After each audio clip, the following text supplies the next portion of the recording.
Sejumlah siswa SMP kelas 8 di Denpasar mulai mengikuti asesmen nasional berbasis komputer atau ANBK. Sebanyak 3.363 orang siswa tingkat SMP, negeri maupun swasta mengikuti kegiatan ini.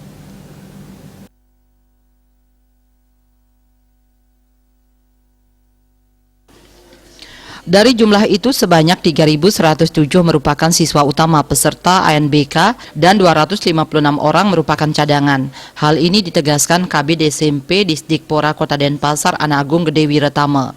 Peserta yang ikut ANBK ini ditentukan pusat berdasarkan data pokok pendidikan Dapodik.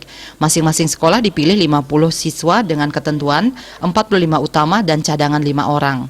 Cadangan ini akan ikut ketika ada peserta utama yang berhalangan.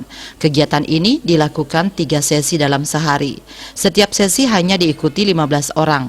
Wiratama menambahkan pelaksanaan asesmen ini merupakan pengganti ujian nasional UN. Bedanya jika UN merupakan penilaian individu sedangkan ANBK untuk penilaian sekolah.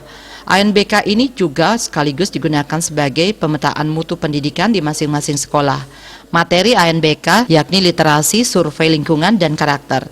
Nantinya guru dan kepala sekolah juga ikut mengisi kuesioner, di mana datanya dipadukan dengan jawaban siswa.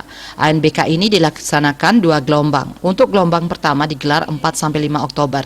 Gelombang pertama diikuti oleh sekolah yang mandiri sebanyak 11 sekolah dan sekolah mandiri dan ditumpangi sebanyak 63 sekolah. Sedangkan gelombang kedua digelar pada 6-7 Oktober 2021. Asmara Putra, Bali Pos melaporkan.